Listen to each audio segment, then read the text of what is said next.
आपण पाहत आहात नाशिक खबर न्यूज, जनतेचे हक्काचे व्यासपीठ।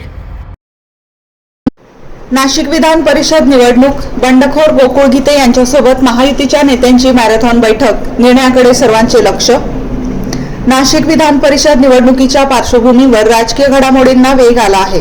बंडखोर उमेदवार गोकुळ गीते यांना निवडणुकीतून माघार घेण्यासंदर्भात महायुतीच्या वरिष्ठ नेत्यांकडून प्रयत्न सुरू आहेत। मंत्री उदय सामंत, गिरीश महाजन आणि गणेश गीते यांच्यात गोकुळ गीते यांच्या पाठिंब्याबाबत तब्बल 1 तास चर्चा झाली। या बैठकीनंतर मंत्री उदय सामंत यांनी माध्यमांशी संवाद साधताना चर्चा सकारात्मक झाल्याचा दावा केला। गोकुळ गीते यांच्यासोबत झालेल्या चर्चेचे अंतिम फलित उद्या स्पष्ट होईल असेही त्यांनी सांगितले। दरम्यान महायुतीने बंडखोरी रोखण्यासाठी प्रयत्न तीव्र केले असून मंत्री गिरीश महाजन यांनी मालेगावमधील अपक्ष उमेदवार हिरे यांची उमेदवारी माघारी घेण्यात यश मिळवले असल्याची माहिती समोर आली आहे। त्यामुळे आता सर्वांचे लक्ष गोकुळ गीते यांच्या पुढील भूमिकेकडे लागले असून ते माघार घेणार की निवडणुकीच्या रिंगणात कायम राहणार याबाबतचा निर्णय आगामी राजकीय समीकरणांवर परिणाम करणारा ठरणार आहे। नाशिक विधान परिषद निवडणुकीत रंगत वाढली असून महायुतीसमोर बंडखोरीचे आव्हान कायम असल्याचे चित्र आहे।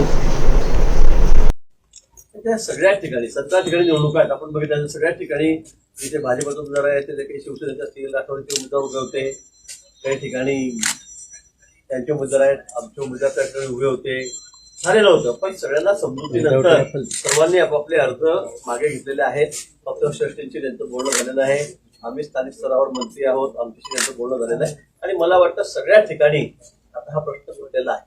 नाशिकचा प्रश्न सुटला की जळगावचे प्रश्न अतिशय सहज सुटणार आहे। म्हणून मला वाटतं की त्यावेळेला 17च्या 17 जागा म्हणजे 6 तर आमच्या बिनविरोध झालेल्या आहेत, 11 जागा पुन्हा आम्ही एक हातीच्या ठिकाणी निवडून देऊ। 17च्या 17 100% जागा या माहितीच्या निवडून देऊ। आता बंडखोरांनी माघार घेतली, जळगावला शिंदे गटाचे उमेदवार माघार घेणार का? तेच आपल्याला सांगितलं की जळगावचा प्रश्न संपलेला आहे, तोही लगेच संपेल। इकडे माघार झाली, इकडे माघार होईल। गोकुळ गीतेच्या संदर्भात काही निर्णय झाला आहे? आपण बघतात काल गणेश गीते या ठिकाणी उशिरापर्यंत होते, दिवसभर आमच्या सोबत होते, आजही सकाळपासून ते होत्या। आमच्या नगरसेवक वहिनी आहेत, गीते वहिनी, त्या सुद्धा या ठिकाणी गोकुळ गीतेची माझं बोलणं झालेलं आहे, फोनवर बोलणं झालेलं आहे। 4-5 वाजेपर्यंत ते बाहेर गावी 4-5 वाजेपर्यंत या ठिकाणी येत आहेत। त्यांच्याशी बोलून सुद्धा हा निर्णय या ठिकाणी होईल। मला खात्री आहे ते सुद्धा या ठिकाणी आपला उमेदवारी मागे घेऊन या ठिकाणी महायुतीला त्याच्याकडे जाहीर पाठिंबा देतील।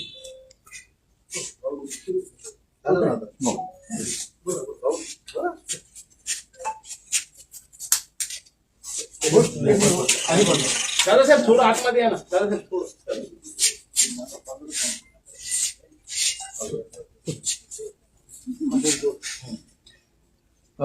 गेल्या 2-3 दिवसांपासून प्रयत्न सुरू होते।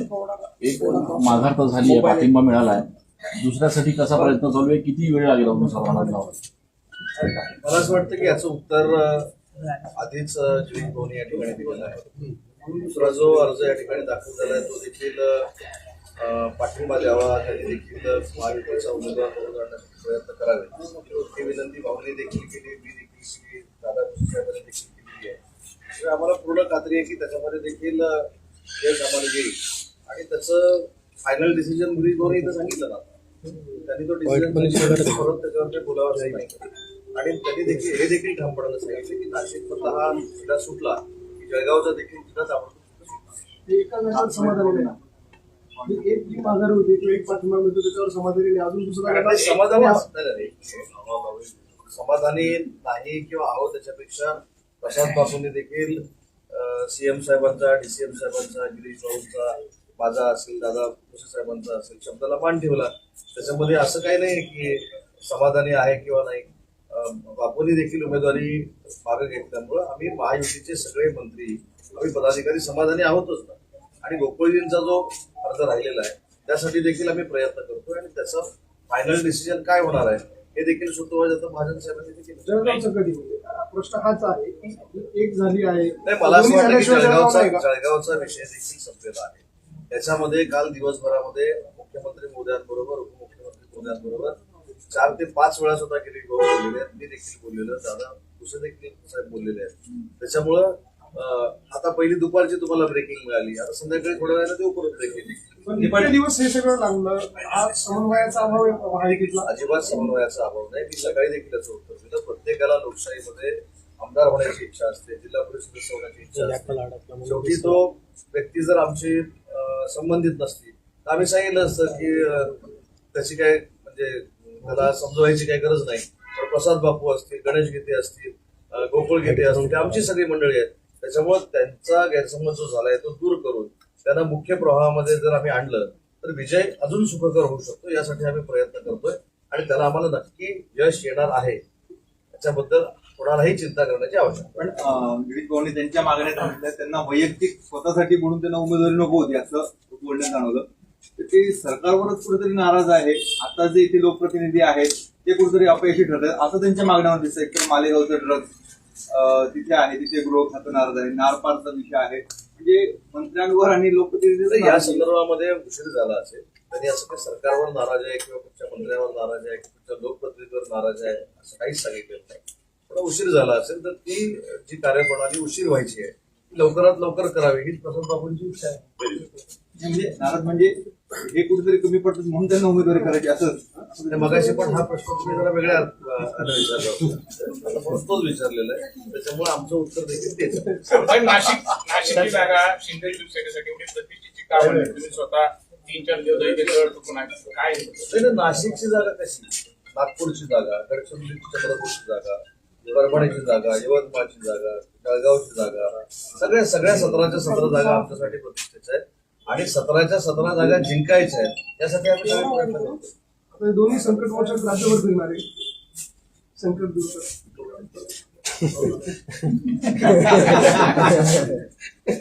कुठे आता संकट आलेलं नाही. मला वाटतं 2-3 ठिकाणी हा टाय होता तो जोपासला संपलेला आहे. आज नाशिक जळगाव झालं म्हणजे बहुतेक ठिकाणी 100% ठिकाणी हा सगळा प्रश्न संपणार आहे आणि आता मी महायुतीमध्ये लढणार आहोत. कोणी आमचा बंडखोर या ठिकाणी राहणार नाही. आणि मी पुन्हा आपल्याला सांगेल की 17च्या 17 जागा एकही जागा विरोधी पक्षाला या ठिकाणी मिळणार मिळणारच नाही. आता किती बोलबच्चे करू द्या, काही बोलू द्या, पण लोक त्यांच्या पाठीशी नाही. आता घोडे बाजार चाललाय, गदे बाजार चाललाय, वाटेल तशी वायफाय प्रत्येक निवडणुकीवर जे अर्थ आहे.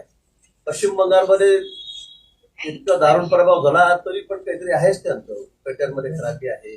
आम्ही राजीनामा देणार नाही किती म्हणताय. तिकडून आपले राऊत साहेब वाटत त्याचे मुक्ताफळ, राहुल गांधी वाटत ते मुक्ताफळ उजळत आहेत. पण लोक तुम्हाला स्वीकारत नाही.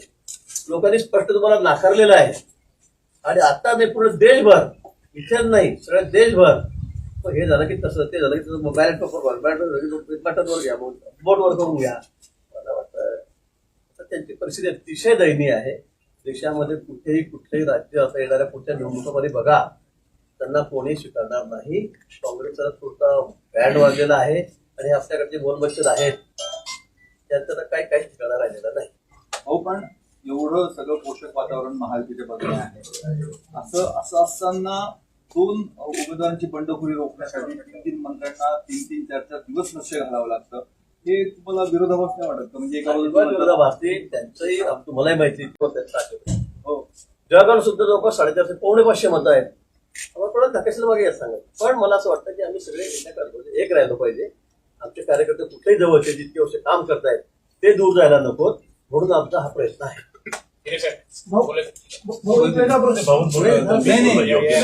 तुमच्यासाठीच सगळे आमच्या सगळ्यांच्या भावना आम्ही भाऊंपर्यंत पोहोचवल्या आहे. माझी मागणी वैयक्तिक कुठल्याही प्रकारची मागणी नाही.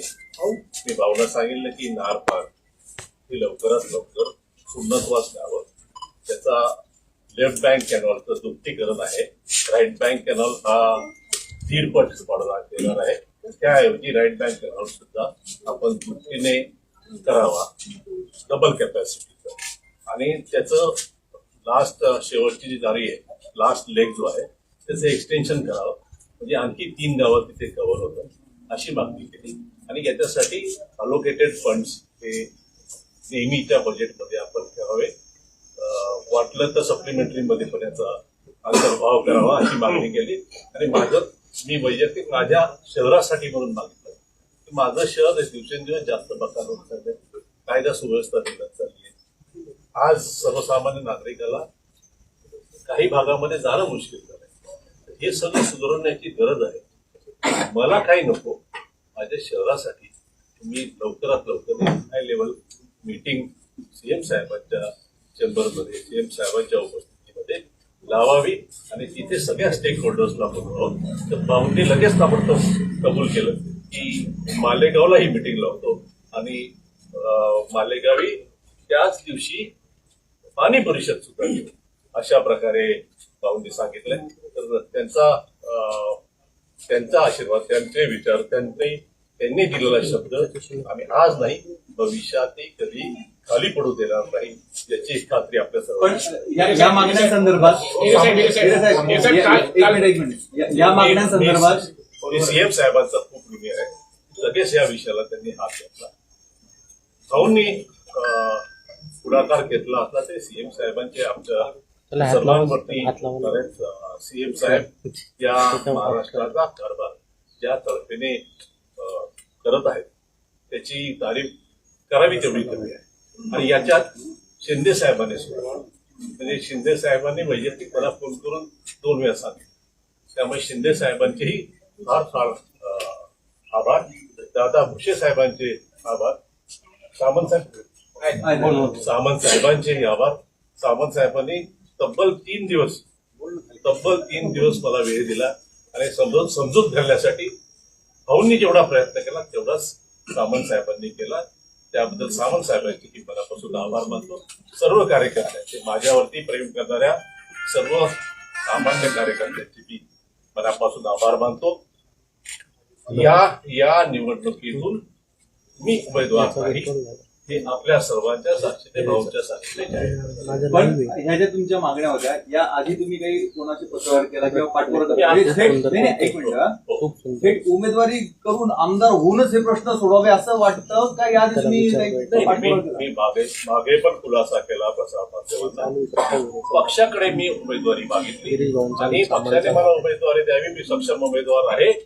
या उमेदवारापेक्षा मी जास्त सक्रियपणे, जास्त सक्षमपणे मतदारांची आणि परिसराची आणि नाशिक जिल्ह्याची बाजू मांडू शकेल असा माझा विश्वास होता आणि त्या विश्वासापोटी ही उमेदवारी मी केली.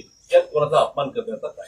साहेब, कालपर्यंत तुम्ही म्हणत होते की दराडे सक्षम उमेदवार नाहीये, त्यांच्याकडे तुम्ही टीका केली. आज एकदम भाषा बदलली. काय दबाव होता का काय होतं मागे? आणि दराडेंची तरफदारी करणार नाही. पाठिंबा कोणाला? मी सांगतो की मी उमेदवारीमधून माघार घेतलेली आहे. मी महायुती बरोबर आहे. आपण आता जे म्हणतात मालेगाव बकाल झालंय. दादा भुसे मंत्री त्यांचा मतदारसंघ तो भाग आहे ना, एक भाग आहे ना नदी पलीकडचा. व्हिडिओमध्ये सांगितलं की तू आमच्या व्यक्तिगत बोलतो. मी त्यांच्या व्यक्तिगत बोललेलो नाही. मी एवढंच सांगितलं की त्यांच्या आमदारकीचा फायदा त्यांनी फक्त त्यांच्या संस्थेच्या विस्तारासाठी केलाय. मी त्यांच्या संस्थेबद्दल कुठेही अक्षरपाळ शब्द त्या ठिकाणी बोललेलो नाही. महाविकास आघाडीने काही नीट दिलं नाहीये. महाविकास आघाडी दागिन्यांची आवड आणि विश्वासाची जोड म्हणजेच मंडलिक बंधू सराफ. आमच्याकडे तुम्हाला मिळेल शुद्ध सोन्याची हमी आणि मन मोहून टाकणाऱ्या नवनवीन आकर्षक डिझाईन्स. तुमच्या जुन्या सोन्याला मिळवा अगदी योग्य दर आणि आमच्या सोप्या हप्त्यांच्या सुवर्ण बचत योजनेचा आजच लाभ घ्या. आमची नम्र आणि विश्वासार्ह सेवा तुम्हाला नक्कीच आवडेल. अधिक मासाच्या पवित्र पर्वानिमित्त खास फॅन्सी जोडवी, पैंजण आणि तुमच्या लाडक्या जावयासाठी वाण आमच्याकडे उपलब्ध आहे. तसेच मन प्रसन्न करणाऱ्या शुद्ध चांदीच्या देवदेवतांच्या मूर्ती, पूजा साहित्य आणि भेटवस्तूंचा खास संग्रह एकदा नक्की पहा. उत्तम गुणवत्ता आणि विश्वासाची खात्री. आजच सप्रेम भेट द्या मंडलिक बंधू सराफ यांना.